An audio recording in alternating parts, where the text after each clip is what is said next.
Oi, oi. You alright? I'm good, mate. I am good. Very, very good. How are you? Yeah, fine, mate. I've had about 13 hours sleep today, so I'm alright. You actually take the piss, you know that? Mate, I honestly think I fall asleep late. I fell asleep at like 1 o'clock, woke up at 8, lesson finished at 11, fell asleep until like 3. You're a joke, mate. You actually are. Yeah. All right. Where's Captain Marv today? That's actually written on the thing as well. What, Captain Marv? Yeah. Ledge, mate. Oh, he's probably doing his hair. Yeah. He's going to hate that. If that makes the edit, he will hate that comment. I was saying it behind his back. He will hate it, mate. You got a drink today? Yeah, I've got just some cider, the mixed fruit Copperberg, and then I've just gone back to this because I don't have any other No spirit. gin. No gin today, no? Nah, finished that, but finished it. Jesus Christ. Right, I think Joey is here. Let's get him in. See what his hair looks like. Oh, yeah, he ain't been doing it. Sorry, I was late. Oh, yeah. What have I missed? Nah, not much. Oh, how are you, mate? Yeah, good. How are we? Yeah, good. Oh, Good start. I've had a stinker. Yeah, good, mate. Ready for today. This is episode 7. It's a joke, isn't it? They absolutely fly. It's nearly the end of season 1. Like, what the hell? I believe it. It's mad. Absolute mental. But yeah, brilliant. Right, I reckon today we get straight into this old wheel. Now, Beige, you put a few more names in it, didn't you? Or sorry, you've put our names on a few more colours.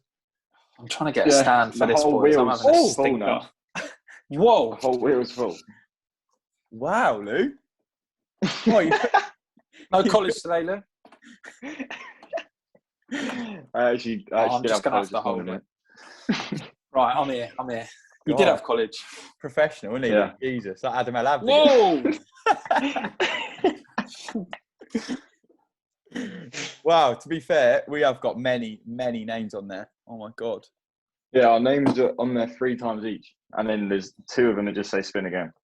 Just before we get started, I haven't told you this, boys, yet, but everyone is saying that we should change the podcast to be fair. So, I mean, I don't really get it, but apparently, and I did listen back to the Jude one, every other word that came out of my mouth was to be fair. So, if I say to be fair in this one, there has to be some repercussions. I think every time you say to be fair, yeah, you got to have a swiggy drink. Or every time anyone says it, you've got to have a swiggy drink. And we'll watch it back and we'll add up how many times they said it. And next week there will be consequences because, yeah, it's just our catchphrase. But I did behind closed doors. To be fair. To be fair.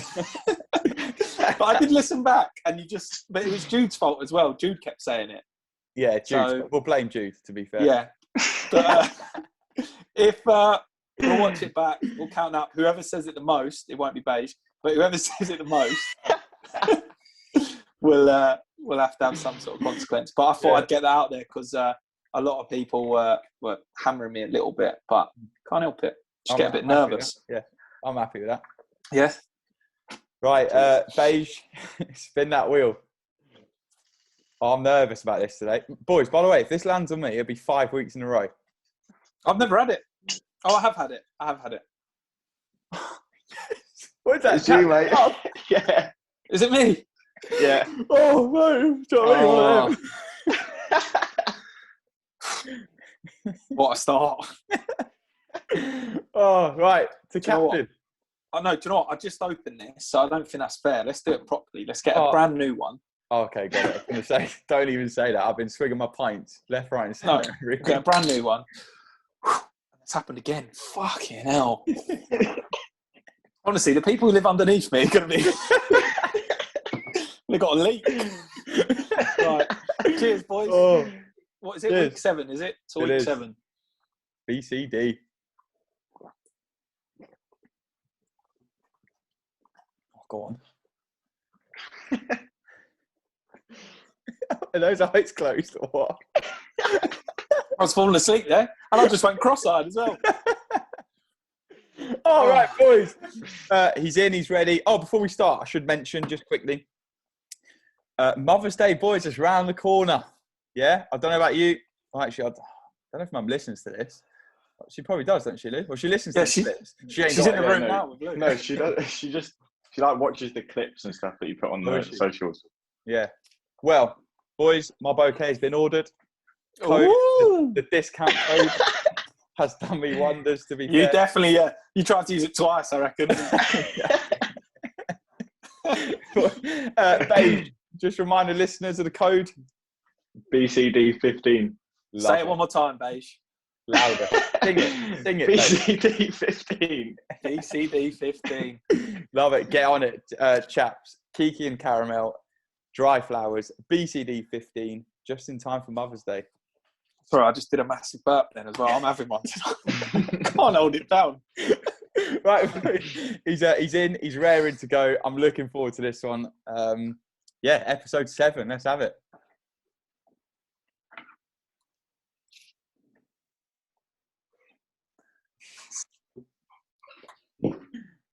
Here he is. Can you hear us? Hello.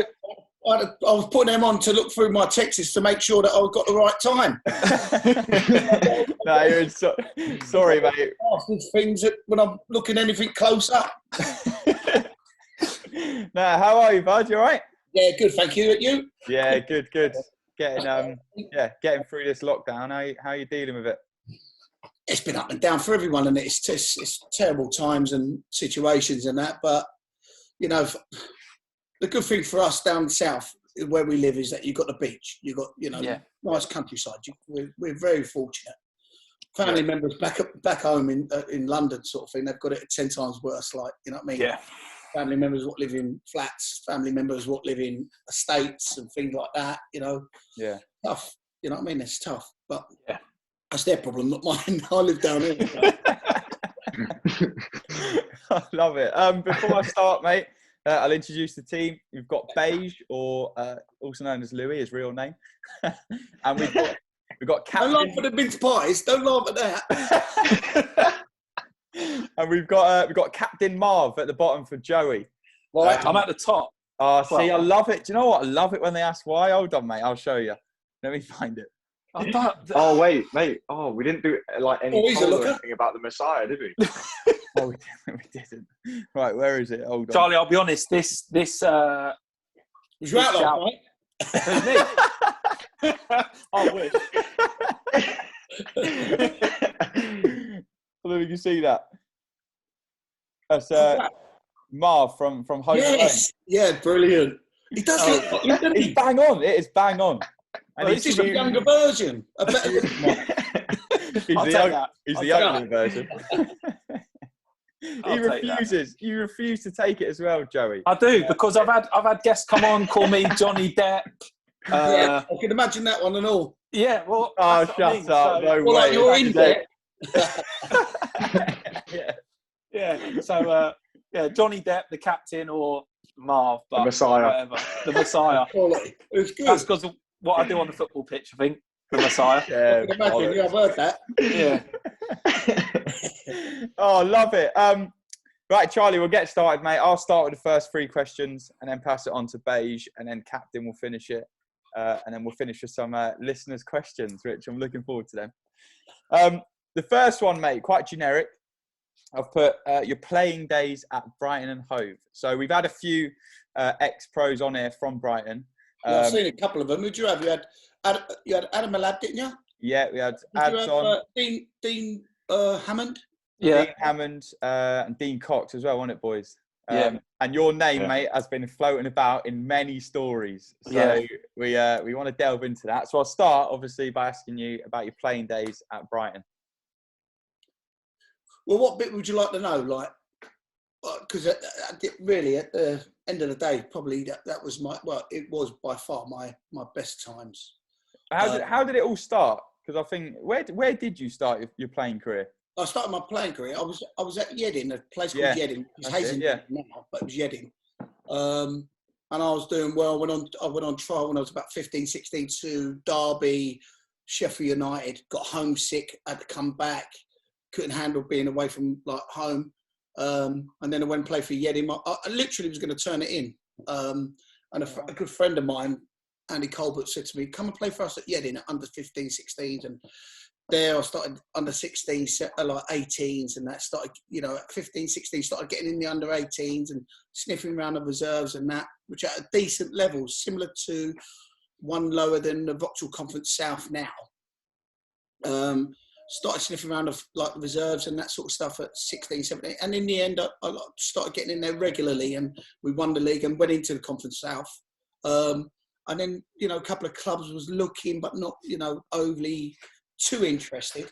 And a friend of mine from Shepherd's Bush, who looks after kids off the street sort of thing, kids on the streets and, what you would call, they call bad kids, said to me, "Look, I've got a trial sorted out for you," and took me up to Cardiff. And he took me and two other guys from the same neck of the woods. Yeah. And after the 2-week trial, halfway through the 2-week trial, the manager, Eddie May, then said, "Look, I want to sign you." Everything went right in that week. Bearing in mind it was pre-season, so a lot of it was running. So you had to keep up. Not only did you have to keep up, you had to show when there was 5-a-side games or 11-a-side games.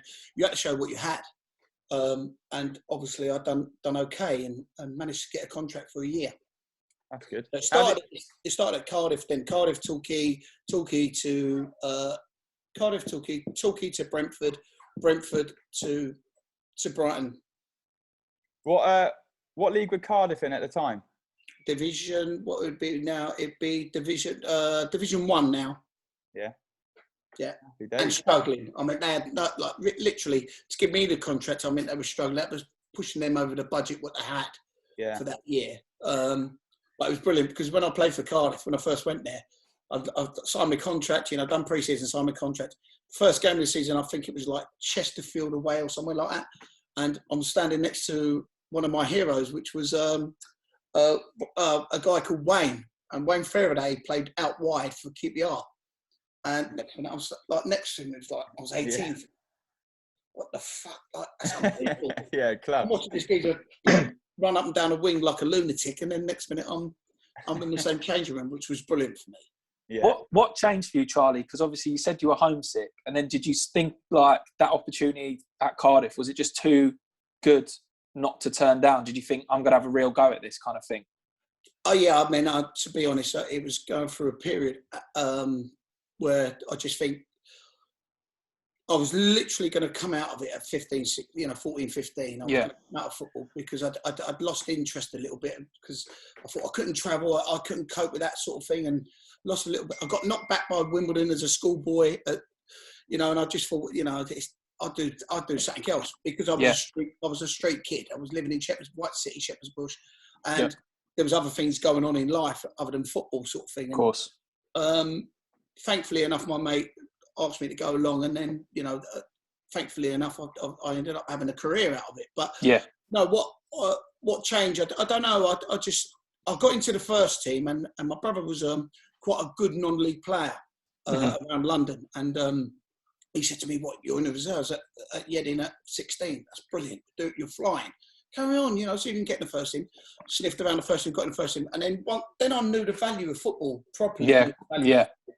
And got a better understanding, Yeah, a proper better understanding that Shepherd's Bush weren't my life, and White City wasn't my life. It was, maybe other things out there.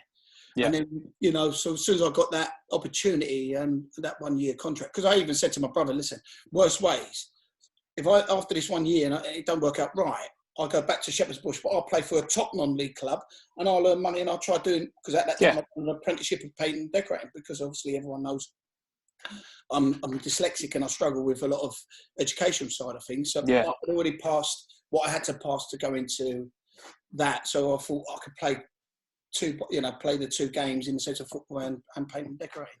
Yeah, brilliant. Brilliant. So with Brighton, obviously, I'm pretty sure it's your longest stint, wasn't it, at a club with Brighton? Oh yeah, by far. So what was it like then? So from sort of day one, moving, through your career at Brighton, obviously you were given the armband, weren't you? How was that? Because obviously it's a big city, but it's not in that sense. Everyone kind of knows everyone. So I bet it was like almost playing for a boyhood club if you've been there that long, and to be given the armband, I bet it was brilliant. Oh, it's fantastic. I mean, listen, when the move happened, when I come here, it started by me. I wouldn't say starting the fire of trying to get here, starting that little flame. I phoned Mickey Adams up when he got the job, and I was at Brentford, and I didn't have too bad a season. I wasn't a full regular because the guy who owned the club and run the club at that time as a manager was a guy called Ron Nodes. Right. And Ron didn't particularly like me, but he knew he needed me. And the reason why he needed me a little bit, because every time at Brentford we went in front, we struggled to defend that lead and that. So they would put me on, or I'd start certain games and that. So he didn't really overly want me to stay or want to let me go. So I phoned Mickey up and said, listen, I'm so pleased you got the job. Blah, blah, blah, blah, blah. He said, what's the situation with you? I told him. He said, I'll speak to you soon, mate. And it was left there. Next minute, I'll find out that he was doing a negotiation between Brighton and Brentford for me and Paul Watson in the same deal. So I was so happy. Brilliant. To be fair, mate, I've said it. That brings me nicely to question 2. The best manager you've played under? Would you say Mickey Adams? It's tough for me because, in that sense, I look through the questions and that. I would say Mickey because, Mickey brought me to Brighton, which gave me that opportunity to meet the people that I've met, let alone the football side of things. I mean, on a social level or education-wise, for me. I've met my best friend down here and people like that, and, things happen. So I'd have to, certain aspects, I'm throwing him in the equation at the top because of that scenario, as well as being a top-class manager. But, I had Mark McGee, he was a good friend. I broke my leg and he invited me and my ex-wife round to his house for dinner when I was at the lowest, come round, and we spent time together, got me involved in training sessions as well as being a top manager. And then I had people like Steve Coppell.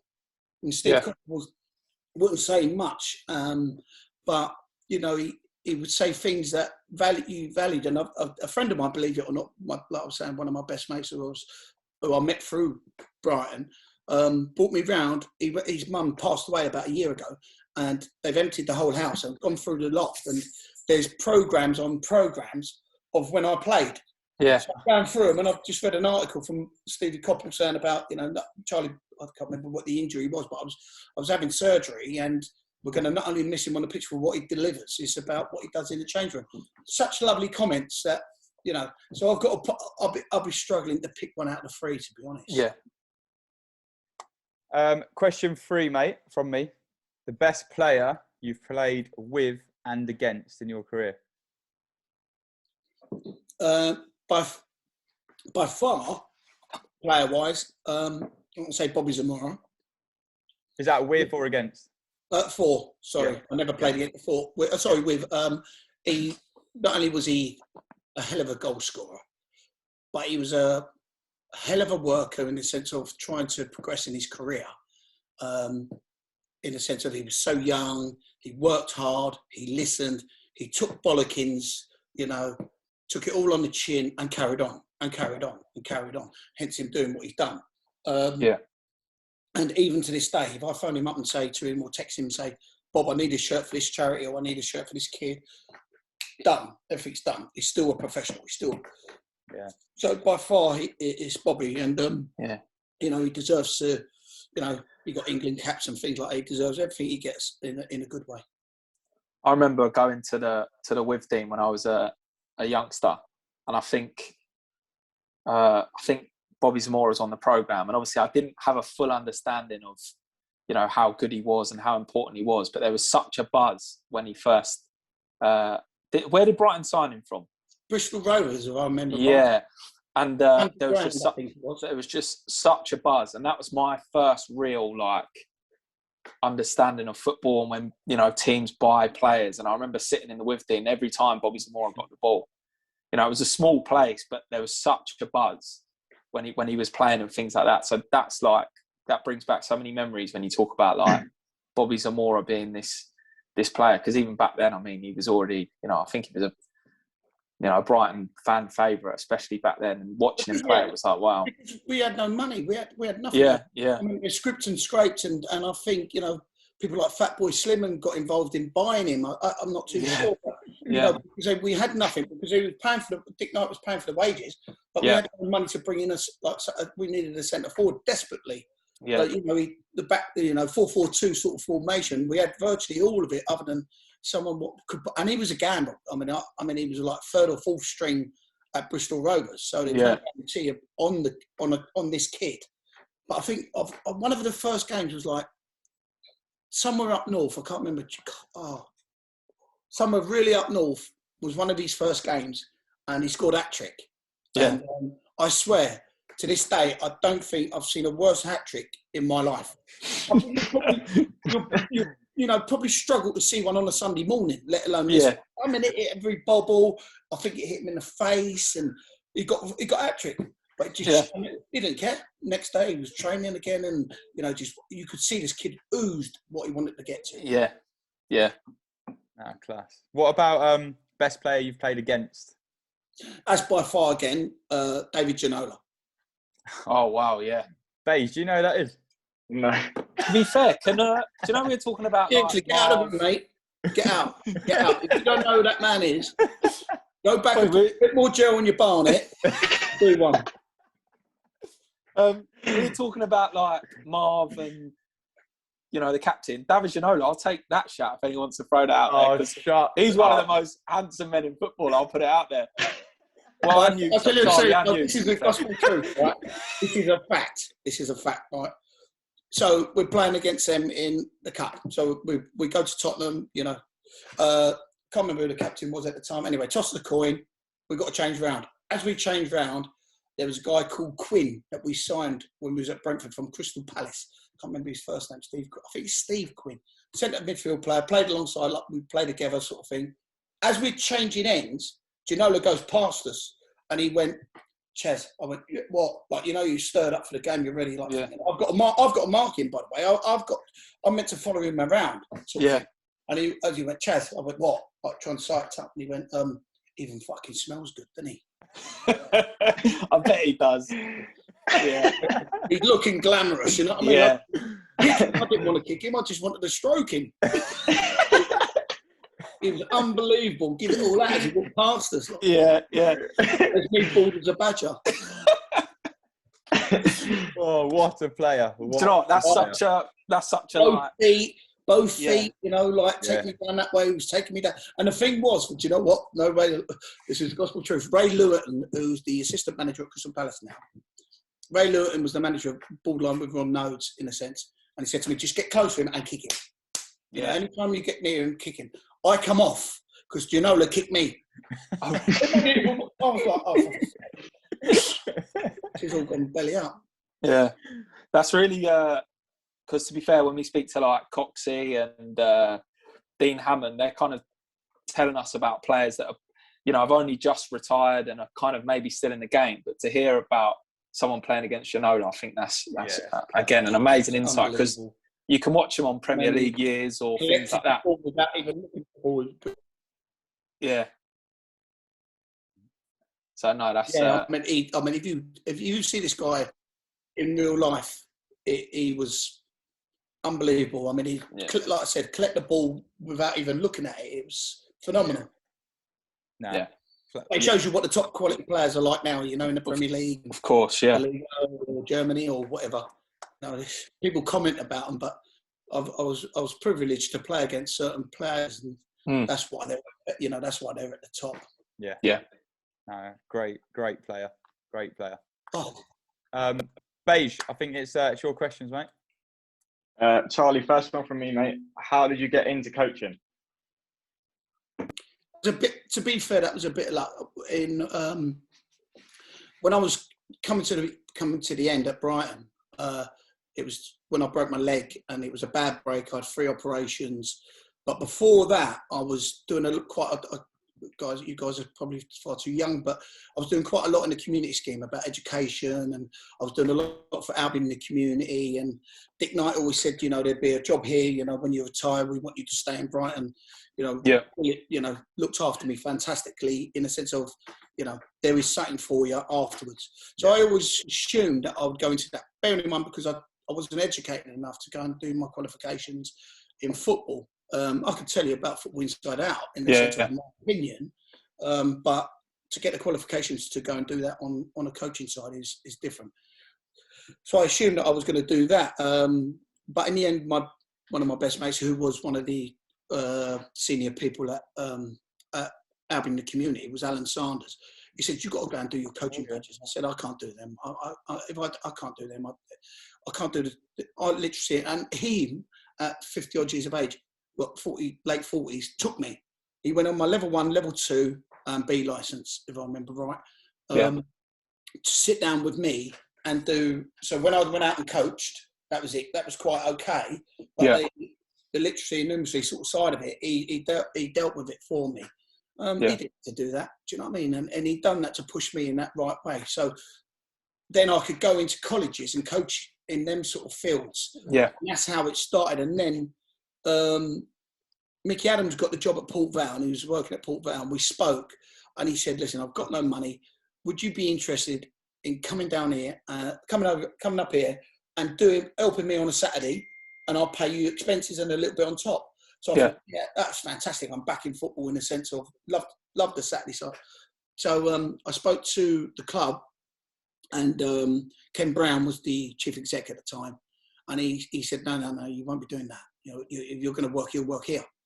So then I went done a little bit with the reserves on a Wednesday night or Tuesday night when we played, and then carried on working for the community scheme.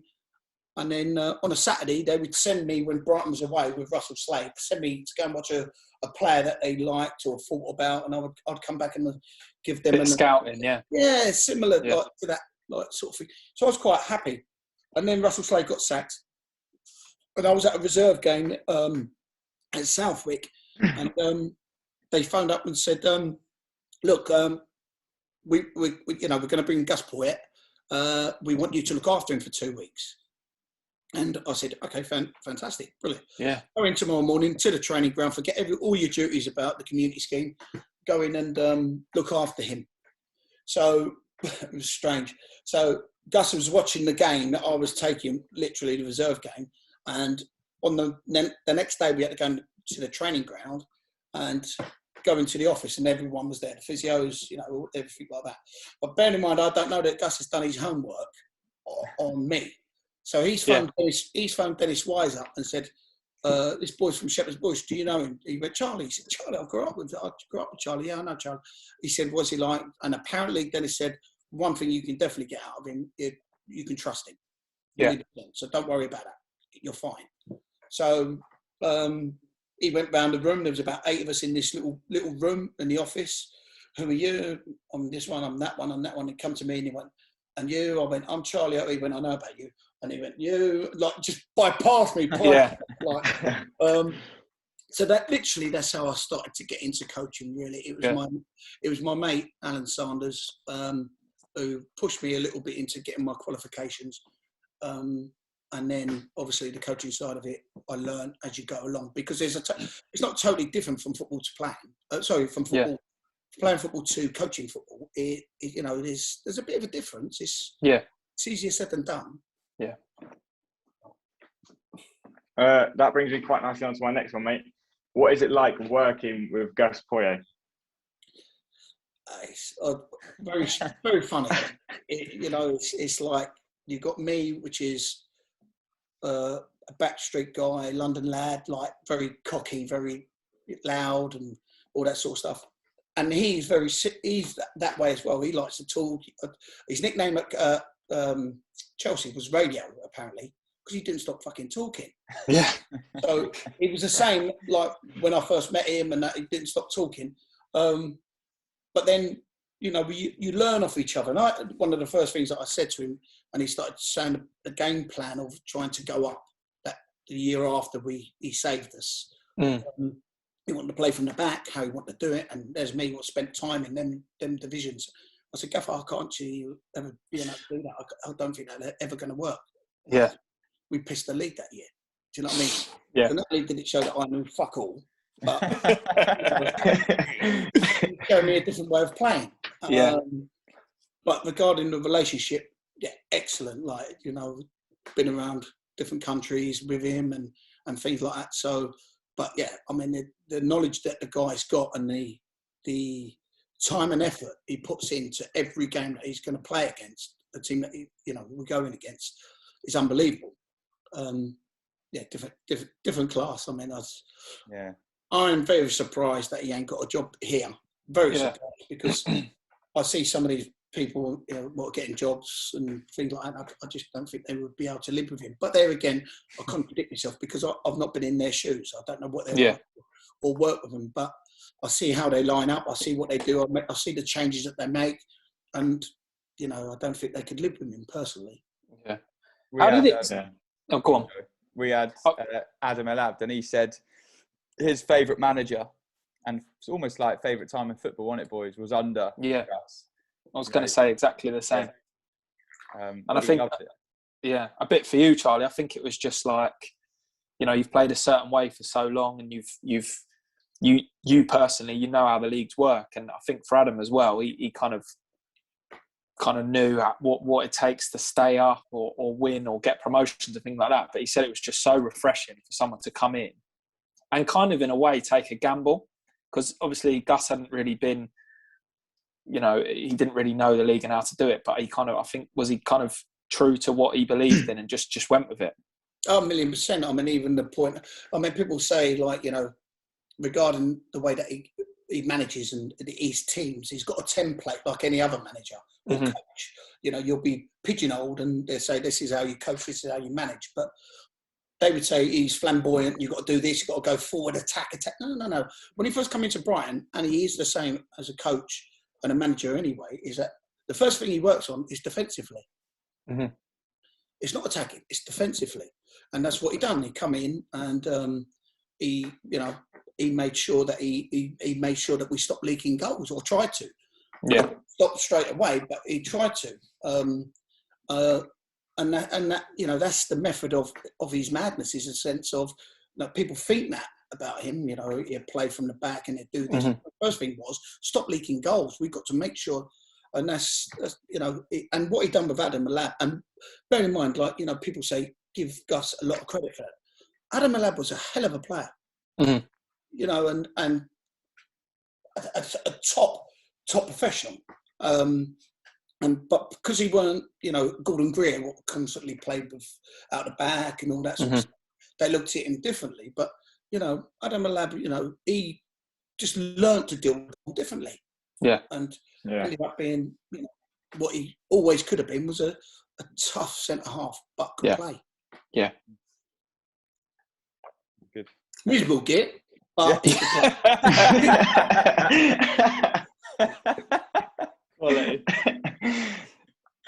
Last one from me, mate. Talk us through your time in China. Yeah, firstly, how on earth did that come about? I thought you were going to introduce yourself in Chinese, Charlie, to be fair. Ni hao, ni hao. That's how you say hello, apparently, but I don't know if they were getting me at it. Every time that I said it, people were going like that as if to say goodbye. So I think I learned hello, what meant goodbye. But that come up. That was a weird one. That was. Do you know what happened? We was in Seville, like at Betis, and again, to be fair, you're playing. Our first game away was Our first game that year was Barcelona away. Fucking hell! No way. Give us someone else, someone a little bit like Sociedad at home. Yeah, Getafe or something like that. Yeah. Got beat 6-2 or something, and they was in like second gear. But anyway, so cut long story short, we didn't have much of a budget. Couldn't bring in anyone really. They tinkered with a couple of foreign lads and brought them in. couple of French lads. One of them, Mandy's still centre half for them now. But other than that, we were struggling. Anyway, they decided to get rid of us. Lovely club, lovely people. Everything, get rid of us. How long were you there for, Charlie? Sorry. 8 months, something like that. Okay. Yeah. I was gutted because I paid for the rent for the year. Do you know what I mean? Well, they didn't reimburse you. I'm still going through Paul now for them 4 months back. But to be fair, I mean, it was a great time, and what a place to live. Yeah, I'm more gutted on the social side of things that I should walk down and go into the city, and it was fantastic, brilliant. But anyway, got sacked. So me and my partner decided to stay there for another. You know, why would you want to go back to anywhere when you're living there, roasting hot, you know, pool in the back garden sort of thing. We're very fortunate, quite cheap, so it weren't. You know, I'm not making out it was bigger than what it was. No, we had a little pool in the back garden. It was fantastic. Dog loved it. So just get him, just fry him in. Lovely. Barbecue every day. Brilliant. So not the dog, actually. No, the dog. The dog used to go in, not the barbecue. So anyway, so one day, like, carry on living life in a sense. I thought we'd stay there for another month. This is about 2 weeks, probably less than that, I think it is. Two weeks after we got sacked. My phone goes and it's Gus, and he said, he was speaking, whispering, listen, I think we've got something going on. I said, what's that? He said, I've got a job. I said, fucking hell, it was quick. He went, yeah. Let me finish my hot dog. Yeah. Let me get the dog out of the water. And he went, yeah, it's in China. I went, did I hear you right? It's in China. And he went, yeah, in China. He said, meet me in 2 days at Heathrow.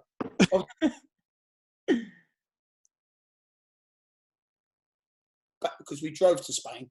We arranged to drive back and go through France and again and stop off at the same places, make a trip of it. In the end, she had to do it on her own. So I packed my bag. I went to back to Brighton, saw the family, and then met him at Heathrow. And we was off to China. That's how that come about. I mean, it was so strange and so quick.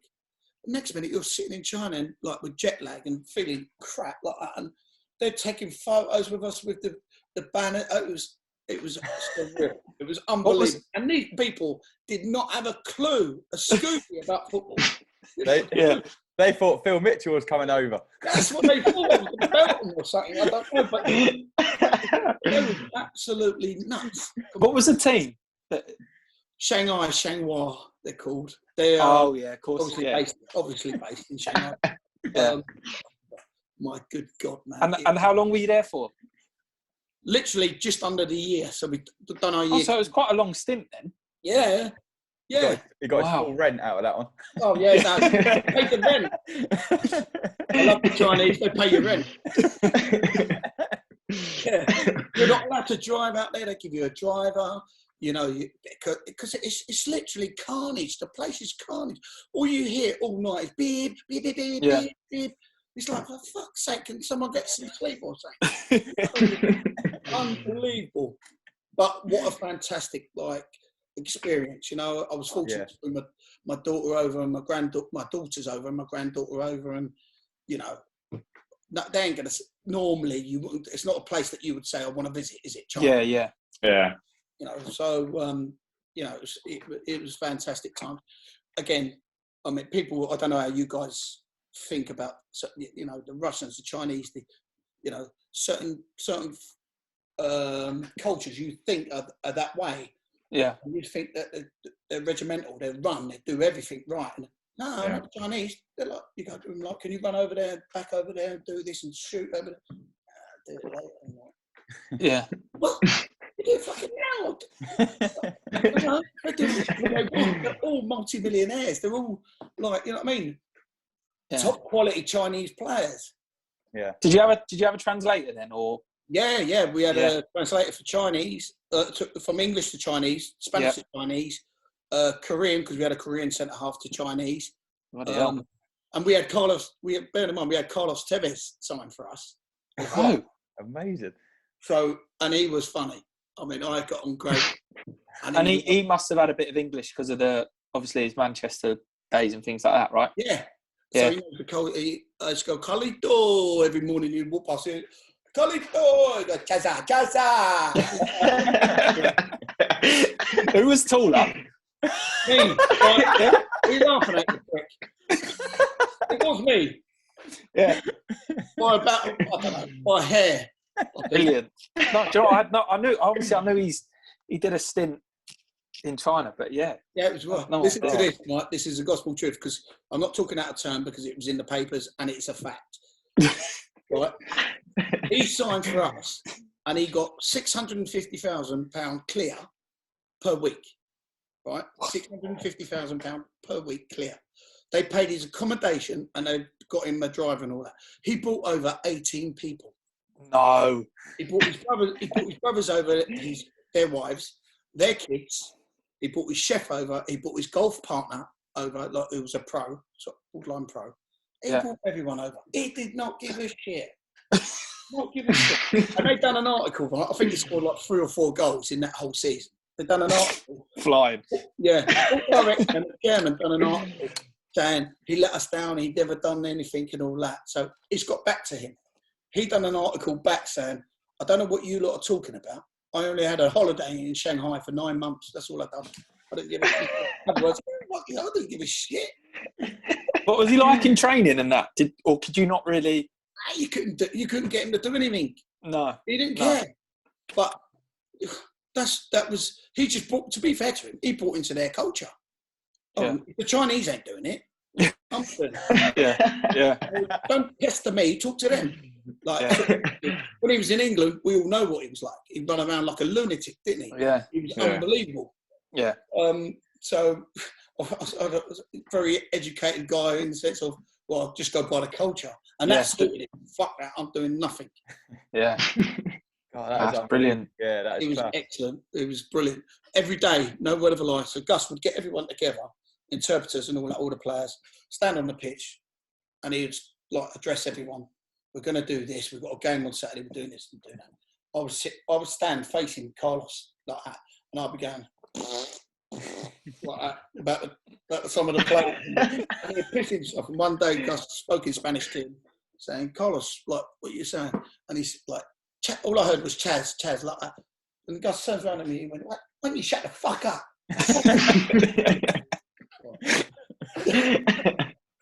Brilliant.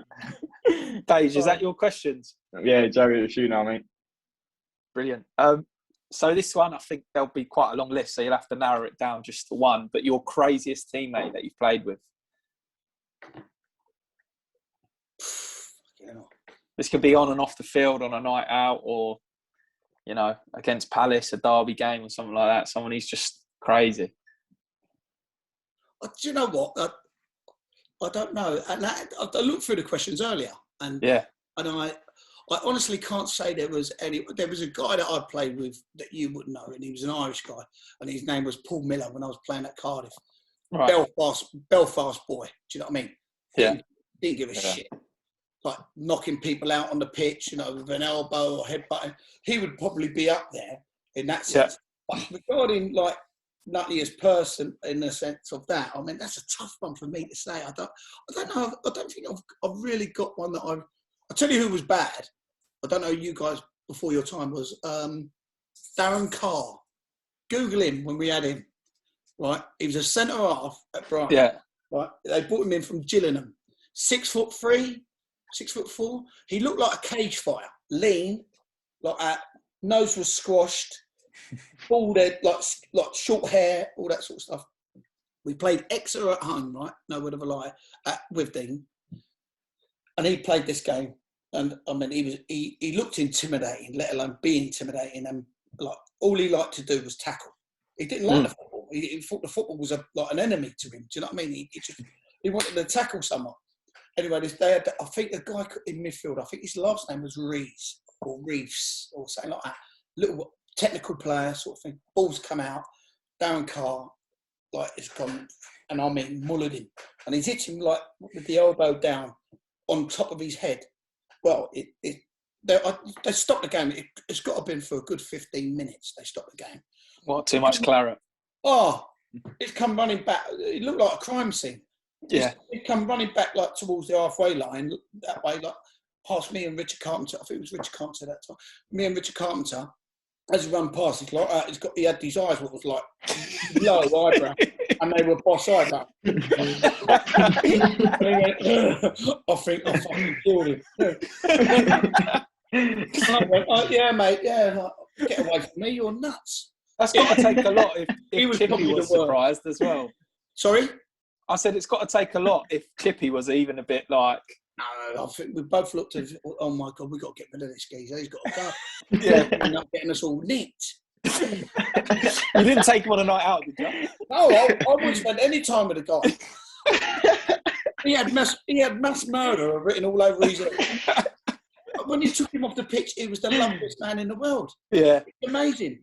But he absolutely ruined this kid. And when I think I fucking killed him. Quality. So that this brings me on to the funniest moment, and this can be either playing or coaching. Again, I looked at that question as well. Funniest moment. I don't know. I mean, there's been so many times. Like, Yeah. I remember one time, and Leon Knight was speaking about it, I think, on one of his podcasts. We got to get him on, I think. Yeah, he's been mentioned 4 or 5 times now, hasn't he? When I say about Bobby Zamora, Leon Knight was up there. I mean, Leon could Yeah. Yeah. Great goal scorer. Great technically, everything. Well, we was out on a night out one night. Anyway, so we was all causing carnage, having a laugh amongst ourselves, not causing any problems. And next minute, we decided to go, 3 or 4 of us decided to go out just by where the bouncers were, outside. I think it was more for fresh air. And next minute, I saw Leon Knight run past me. Next minute, I saw this big geezer run past, like following him, like bouncer, following him. So I thought, oh shit. So I stuck my leg out, like that, bounce went, boom! Hit the deck. Got up, like, ratted away. We're thinking, like, who's done that? Like, we're all looking around, like, just to let him get away. Like, that was one of the... Was it over? Did he not pay for his drinks, or what was it? I don't know what it is, but he's a game little sod, so I wouldn't be surprised if he cut one of them. So Yeah. really funny. Like, he's gone flying past. And the worst thing was, we was all fancy dress. Oh. Next minute, he's looking at a guy from Queen and all this sort of stuff. One of them just tripped me up. Like. For your nights out in Brighton, for when you were playing for Brighton, did you go out in Brighton, or was it too risky? No, we always went out in Brighton. Oh, did you? Other than my birthday once, we went back down to, we went to London once. Yeah. Other than that, we didn't really venture out of Brighton. We used to go out quite regularly because we had a good team spirit. We had a fine committee that, you generate the money so that it'll pay for, the drinks or whatever you've done. Did you get like a lot of people coming up to you and things like that on your nights out? Now and then, because obviously there's not like picture phones now, and you can like go up. That's exactly it. The social side of it, the social media side of it, we didn't have. No, so only you could get away with anything, tripping up bouncers, the lot. Anything, like nicking handbags, anything like. Paying for your rent, but no, in them days you didn't have that, and bear in mind, majority of the time with Dean Stadium, obviously we could only have 6,000 or 7,000 people. Yeah. The chances of them being spread out in Brighton and clocking, you obviously.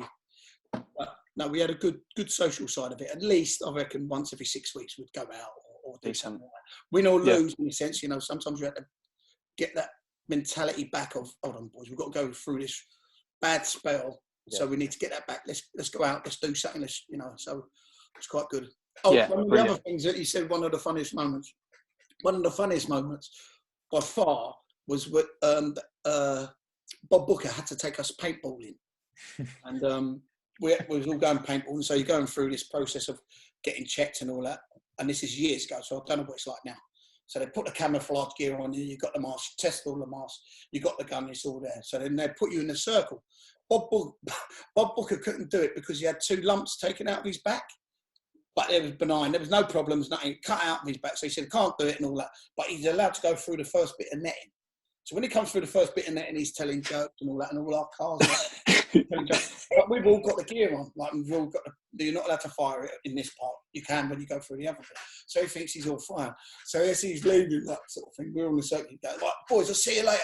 don't forget we're going out for a meal and we're having drinks later. Yeah, see you later, Bob. So he don't know. Only the reason why he knows is by size. He can guess. Yeah, You know what I mean?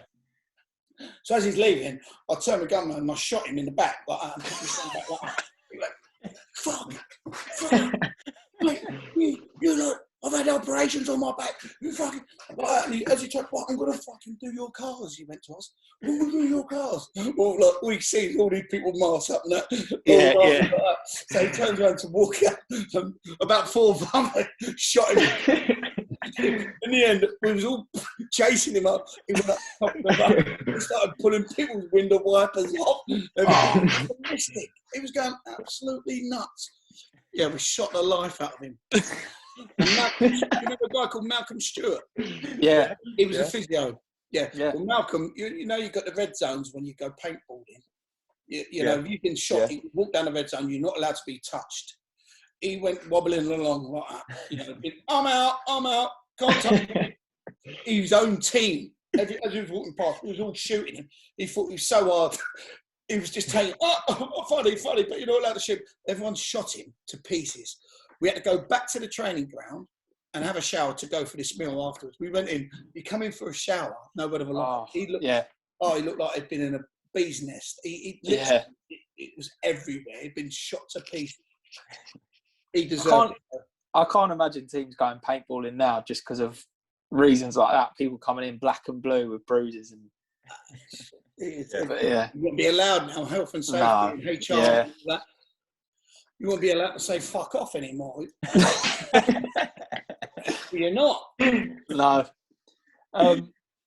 So my last question is, what's next for Charlie Oatway? Do you see yourself going back out to China or anything like that, or getting back into coaching, or what's next? Well, there's a couple of bits that I'm doing at the moment. I do a lot. A good friend of mine is Russell Martin. Well, a friend of mine is Russell Martin. Yep. I do. My partner works there. My best mate Alan Saunders is the CEO there.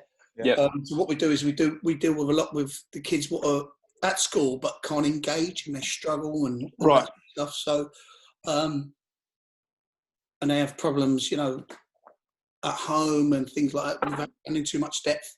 So I go in and I do a bit of mentoring and things like that, bearing in mind my background and what I've been through as a kid. And, you know, they're getting great results, what they're doing. I'm not putting myself on that, but what they're doing. And these kids are engaged. You know, normally their percentage of going to school is 50%, 60%. Mm-hmm. We're getting 95% for these kids coming into our centres and that sort of stuff. So I do that and I really enjoy it. And good, yeah. When you see a smile on a kid's face, there's nothing better. Yeah. And if you can save out of 10, 12 kids that we have for 12 weeks, if you can save one of their lives and put them in the right direction, it's worth it. Makes it all worth it, yeah. 100%. So, no, that's brilliant, Charlie, yeah. I love that. And then the other thing is I'm involved, and you guys have got to download it and you've got to pass the word on. I'm involved in an app called Challenge Social. And the app is involved in... we give a percentage to mental health. We give a percentage to kids' charities. And Challenge Social's about everything. It's about getting people engaged. It's about kids stop doing sitting there on laptops and computers and playing games. Get out there, challenge each other, challenge your parents, challenge this, food. We've got jockeys on it. We've got everything. It's a fantastic thing. And what the boys are doing it for, not only without being sounding stupid, of course everyone's doing everything for financial gain. That's common sense. So you'll be a liar, I think, if you didn't say that. But they want to give back as well, similar to of course. So a percentage goes to them two things. So Challenge Social, I'm heavily involved in, and that gets launched very soon and properly gets launched very soon. We've got companies looking at it already, and Facebook are looking at it. So if you can promote that as much as you can, lads, of course. It helps all the kids down south. It's helping Russell Martin's kids already, and there's nothing come through the bank accounts yet, and they're still doing it. Yeah. And it's going to go viral. I think it's going to go worldwide. I think it's got a really good chance. Yeah. And the morals behind it, the app is absolutely fantastic. Yeah, I think it's a perfect time to launch something like that with kids being indoors. And, you know, it's similar to what we do. Charlie, is like kids have been stuck indoors all day. We just want to give them an hour a day of our time and make sure that, Yeah. they're out enjoying their football or enjoying just being out and just socialising and things like that. It's so important. So, I think as a podcast and things like that, we'll look into it. Exactly the same thing. The boys, we need to cross T's and dot I's to make sure that we got it when we launch it properly, that it's you can get onto the app. And by the way, it's free. It don't cost anything. You can get onto it and you can download it and you can challenge each other from home, challenge each other golf-wise. It does the leagues. It does a group thing. Yeah, brilliant. Individual thing. Anything you want that way. So we're just crossing T's and dotting I's in that sense. But, it's tough times. And one of the first questions was, are you getting on with lockdown? And everyone's finding it tough and everyone's got their own story. And so some people keep it in, and which, the app is a part of that, of trying to get people motivated to do something or something different. It's a great idea. We'll definitely put it in all like the notes, like YouTube, or the Apple Podcast notes, and that. We'll plug it on our socials, mate. So 100%. No, it's brilliant. It's a great idea. Yeah. I really appreciate that. Like I said, the more the merrier, and the more then it benefits everybody, and that includes that person who was sitting indoors and don't want to socialise, but sees the app, sees what it does. You could be not involved with someone. I could be involved with you, like seeing what you're doing. I think, I'll give that a go. I'll give that walk a go around that block, and then never know. Yeah, brilliant. Brilliant. Okay, viewer questions. We've narrowed it down to the best 3, so we can each ask one. I'm going to go first. So these are your questions. No, viewers. Viewer. All your fans, Charlie. All 3 of them. Yeah. I couldn't read the rest because it was in Chinese. There's nothing wrong with you can't read. We've had this story a few times on previous podcasts. I can't wait for this. I cannot wait. Everyone, has asked and I've almost indicated that. Hold on. Can I just say something? Has it got something to do with Crystal Palace? Not yet. No, not yet. Okay. So the first question from me. One second. Let me just move something. Yeah. Is that all right? He's throwing the dog in the pool. Oh no. That dog dead, drowned.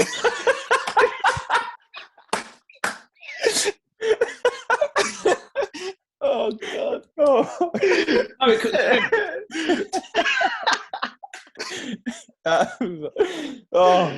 Okay, so from me, we want the full story behind the bagging. The bagging? Yeah. Come on, explain. I don't know what you're on about. You do. I swear on my kids' lives, I don't know. The bagging, what was that? Well, maybe the younger boys called it the bagging. The generals of you and Chippy and people like that, you probably called it something else. But H, you can explain. But it'll definitely. Hold on. You got to be able to explain. You want me to elaborate on something that you're not even prepared to say? No, I'm letting Harry, because I've got my question. I've just got Harry to ask you his. So for this, we had Dean Hammond go on about it. We had Coxey talk about it. Debagging. Oh, there you go. We've been getting. Sorry, it wrong we didn't say it in Spanish. No. There we go. Get your word in there, please. So yeah, what is it, Joey? Debagging. Yeah, that's it. Debagging. Right, no, so you call it debagging. But hold on, I want to make sure that I've got it right. Go on. So we've had a few stories where you would have a circle, for example, for training or whatever, and for bit of a rondo or something like that. And for whatever reason, you would beat the shit out of the assistant manager. Oh yeah, we had that a few times. And you would make him look naked back to the dressing room. Yeah, we had that a few times. So are you the leader? Are you the bag? Yeah. What's the word? No comment. Yeah, definitely you. In the court of law, no comment. Charlie, we've got to know. We have to. What used to happen is like people like Mickey Adams, like he had it down to a fine art by bringing in an assistant that you could beat the shit out. Like Bob Booker, Alan Cork. Maybe. Yeah, that Bob Booker was named. Yeah. Well, Alan Cork was worse. Alan Cork. Mickey used to say to him, I'll tell you a story about Alan Cork. We had won like loads of games, done really well. So Mickey went, we was his babies when we won. When we lost, take them pieces of whatever, down and run them or whatever. But when we won, I'll take my babies, we was his babies. Look after them, Take my babies down to the pool, let them have a little swim around and all that, put them in the back of so there was about 12, 14 of us on the back of this bus. Corky's driving, and he was bald as a badger, Corky. And he was getting that round the head. He would have killed us, like, you know what I mean? So people are getting him in a fish hook. So he's driving to this swimming place, and Malcolm Stewart and that were their physios and that. So the boys are not behaving, you know what I mean? We're all you're meant to be swimming, relaxing, stretching off. No, we're doing bombs, and people are in there and that, bombing the old women and that sort of stuff. Skinny dipping. So we're mucking about and all that. Anyway, one of the lifeguards comes over and starts complaining to Alan Cork and says, listen, they've got to calm down, otherwise you're going out. So as I'm walking past, I heard him say, otherwise we're going to have to leave, I'll ask you all to leave. So as he's saying that to Corky, I've gone, fuck off. He's just gone in the pool.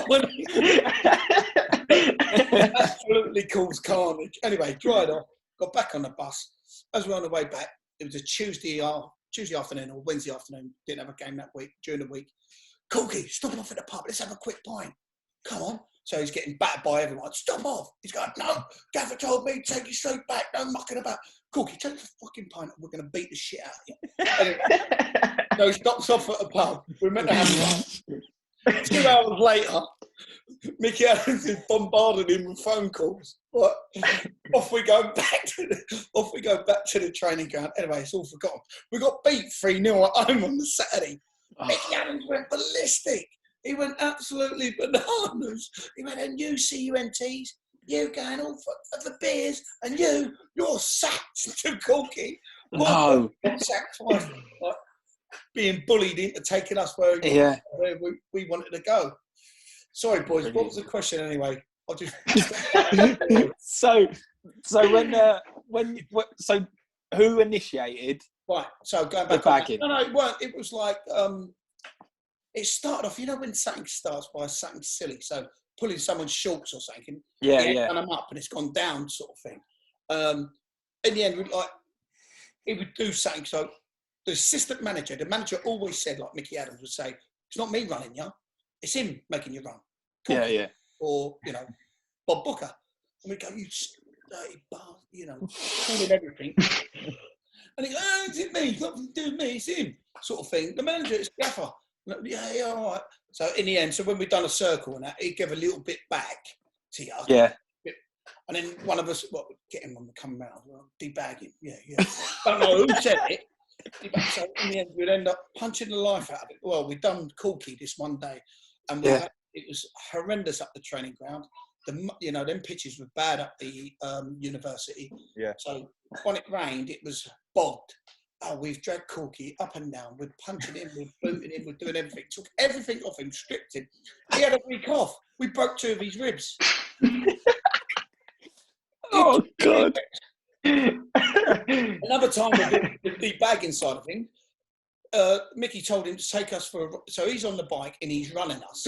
Yeah. I don't know what that area is called. Do you know by the university? It's by Falmer, isn't it? Falmer's like a little pond. Across the road from there's a little lake. Yeah. It's so funny, these version of events. Everyone's been a little bit. Yeah. It's all kind of been like, they've all explained the lake, but this is, go on. But this is gospel truth. So he would ride the bike, thinking he's all King Dingaling. Yeah. And us running, sprinting behind like idiots. Because we got beat on the Saturday away. So bear in mind, you away at wherever, up north, come back early hours Sunday morning or whatever. Got to train on Monday, you're knackered, got beat, you're tired. Run them. So he's on the bike and he's taking us everywhere, all around Farmer. Then takes us down by this lake. And then Mickey comes running along on his bike. Midget. Comes along on his bike. Corky, leave my babies alone now. That's enough. Like that. So it's the manager. Yeah. So we go debagging. Grab him, so we beat him again. Got his bike in that pond. Bear in mind, All them houses are worth a mint. And that. Yeah. Right, he's naked. He had to go. Everyone's looking out their houses and all that. You wouldn't get that. Yeah. He's giving it the old breaststroke. Diving down, trying to get his bike back. Quality. That's what we needed. Finally, the final piece of the jigsaw. And Bob Booker as well. Bob Booker was exactly the same. We'd done him that bad. We stuck mud in his mouth. Every orange dish that you could, we've put mud everywhere, all round him, right? Well, he's changed. Bear in mind, Nathan Jones now is a championship manager. Nathan Jones, who's one of the quickest men ever. Bob Booker's at that time late 40s, trying to chase him to get him to kill him because he's got mud everywhere, and he's naked running around farm, and the students looking out like, yeah. It was funny. So, did you? Because Coxie mentioned we have been Cox on, and I think he was obviously a youngster back then, and I think to make sure you were in with like the main boys like yourself, Coxie had to like get involved somehow. So Coxie used to like, I don't know, like grab an arm or grab a hand. But was that important for you? Like, was it like, if we're going to do this, everyone's going to be involved? No, you got killed if you didn't. Yeah. I mean, Nathan Jones is the most placid man in the world. If you ever hear him, right, they were talking the other day. Do you know what? Funny enough, with Nathan Jones, I moved him out of his house when I did a bit of removals work from Stoke to Luton. Oh, right, yeah. Yeah. But yeah, I had a little chat with him. Yeah, he's great. He's good. He's a good lad. Yeah. But he don't swear. Right? His family are very religious and that. So he said, instead of saying, excuse my language, fucking, he says bucking. Bucking hell, referee, bucking hell, and all that sort of stuff. And that is like the nature of him, even him. They got, listen, Nathan, if you don't do this, we're going to beat you up. Yeah. Fucking hell, Charlie, oh man. Like, really off. So everyone had to join in. If they didn't. Yeah. So it was like one of them sort of things that you had to do, initiation sort of thing. Yeah. But can you imagine how nervous like the youngsters would be? Like fully, like you're maybe trying to break into the first team, and now you've got to shove mud up your assistant's arse. Do you know what I mean? Like it must have been for them. It must have been so difficult to be like, fuck it, I've got to do it. Yeah, but if you look at it, they go from like schoolboys to apprentices, and then in them days we was at Falmer, so the apprentices was in the same block as us. They had to do 3 pros boots each individual one. Yeah. And we looked after them like nothing, you know what I mean? There was no problems, and they talk about psychology and they talk about things nowadays about mental health, and we were good to them. Do you know what I mean? It never went too far. Nah, and not only that, they knew that they had someone to lean on, no matter what. So as much as I didn't realise until this sort of day and age how good we were, in that sense. You know what I mean? So. Iggy, what's happened here? Oh, was that me or you guys? Don't know what's going on here. It might be the police. Look, I've got to go. China asking for some rent. Oh, it's my dog.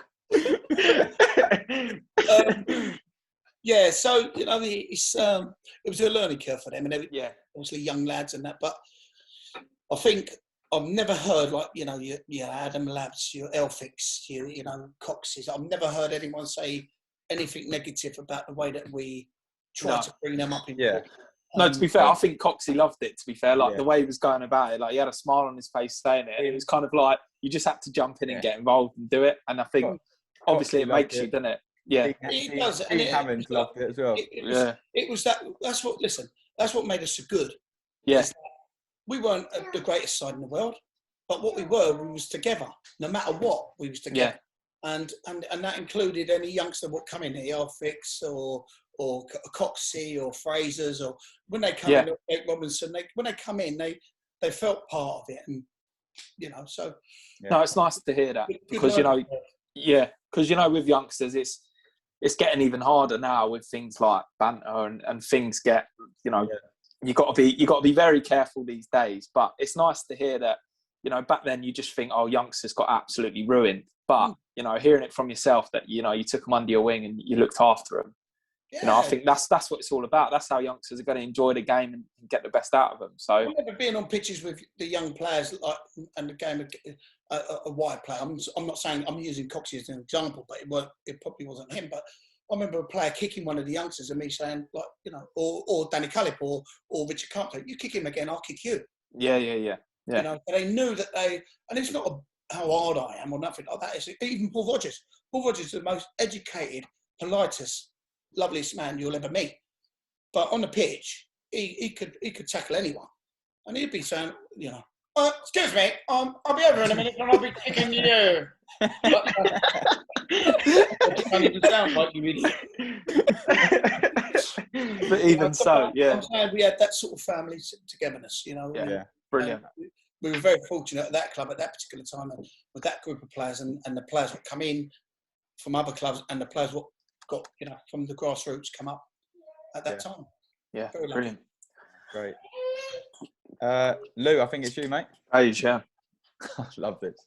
You mentioned it briefly earlier about whether or not this story was about Palace. So talk us through the shitting in the Palace changing room story. Well, even to this day, with the education that you guys have got on computers and that, you still don't know who done that. No. We want to hear it from the horse's mouth, mate. Yeah.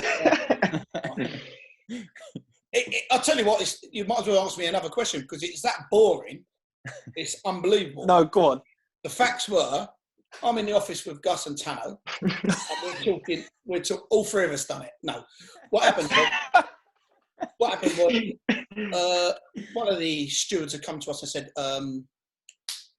what's his name now? The manager then was the little midget bald fella. Holloway. Palace. Holloway. Yeah. Holloway's going mad. So Gus goes to me, Charlie, I don't fucking like him. He fucking Charlie, go and fucking see him. I'm like, Gav, I don't want to see him. I don't like the prick. He went, Yeah. Oh, all right, I'll go see him. So anyway, I go to their changing room and he is going ballistic, fucking ballistic. And so I knock on the door because they had two doors. So I go through the first door so I can hear him, and that door's open. I can hear him, but obviously I can't go in their changing room in case they've got anything on the boards about playing against us and all that sort of stuff. So knock on the door. I went, Ian. He went, fucking hell. I thought, you prick. Don't shout at me. I went, you got a minute? He went, yeah, I've got a fucking, like, all cocky and bollocks like that. So anyway, go outside. And I've let him bombard me. He showed me first, right? And then he bombarded me with, this is bollocks, this is absolutely horrendous. And I was just that close to going, it's shit. Like, you know. And then he went, going mad. Anyway, so I went, I'll get to the bottom of it. Anyway, go out. And it was, I swear, boys, on my life, it was horrendous. Fucking horrendous. Long story short, that prick, I can't wait to see him again because he was dead. It was me. I swear, I found out from the horse's mouth from someone who was in there at the time. Charlie, he blamed you. What? Did you just need to go? There's 20, 30,000 people trying to get in the stadium. There's stewards, there's police, there's everyone around this place. You want to blame me, you little knob. So, long story short, we get the game, get beat. After the game, I'll remember the boy's name in a minute. He played for us, but anyway, he went to them. He played, we got him from Swindon, centre forward, little fella. I think of his name anyway, Scottish. He phoned the boys and they were talking like about the game because he was mates. And he went, what? Don't you lot know what happened? And he went, I think it was Gordon Greer. He went, no, what? Their coach driver fell ill. And their coach driver didn't know where else to go.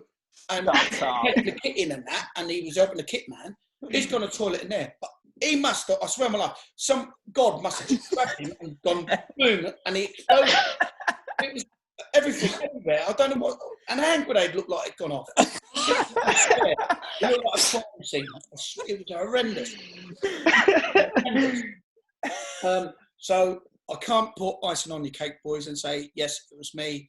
Yeah. With all my children and things like that, and my partner and things like that, if you spoke to them, they would tell you, I'm the most prudish man there is in the world. Yeah. That sort of thing for me, it's just absolutely don't fucking. So has this followed you throughout your career? Have people always asked you about it? who took a dump in Selhurst Park. And and my kids still get upset about it. Yeah. Do you know what I mean? It's like, go and fuck yourself. There's enough social media. There's enough knowledge nowadays. Even if you Google my name, I think it still goes Poogate or something like that. You junkies. You're mad. Brilliant. That's cleared that up then. Yeah. Well, brilliant. Clear that up. I think it's still there now. Unbelievable. Charlie, I wish this could go on and on, honestly, but our final question is, what is your full name? No, boys, seriously. I'll tell you what, you must only have about 2 or 3 followers, because if you haven't done your research and don't know my full name by now, you've read. I know it. I can't say it all. There's too many names. Right, it's Anthony, Philip, David, Terry, Frank, Donald, Stanley, Jerry, Gordon, Stephen, James, Oatway. Could they not make their mind up and just thought, oh, fuck it, we'll give them do you know what it was? My dad, God bless his soul, but he was in a pub or whatever, apparently, and because I'm the youngest of 5, and someone said to him, listen, if it's a boy, I bet you don't name him after Kip Yar. And my dad, being game as a Bible, he went, I bet I fucking do. And they had a wager on it, whatever it was. I was born. I was named after that. And then one of my aunts come up the hospital, seeing my mum and everything like that, and said, you can't call, because her first name's Anthony. Right. My dad's name's Tony. So Anthony, Philip, David. So she went, you can't call him Anthony. He looks like a right Charlie. How can you tell after a day what a baby... That's the name of that baby. Look, he don't look like an Anthony. They're absolutely lunatics. That's the traveller side of us, I think. Yeah. Yeah, brilliant. Class. Can I just say, I cannot wait. How can you say a kid at 2 days old looks like a certain name? I mean, it's a complete lie. You're lying to yourself. Charlie, we're going to have to get you on again. Yeah. When we can get in the pub and that, and we'll 100% have a beer with you when things, because this has been honestly unbelievable. I knew it was going to be good. I didn't think it was going to be this good. You've been honestly absolute pleasure, Charlie. So thank you so much. Like we said earlier about the app and things like that, if you can help us with that, and the reason why I'm saying that, if we can put a smile on one person's face in life, that's 100%. The main thing. 100%. So been a pleasure, and anytime I could do anything for you, God bless. Appreciate that, Charlie. Can't wait to have a proper pint of you in the pub, because I reckon you've got a lot more stories. You've got my number. It's normally on the back of girls' toilet doors.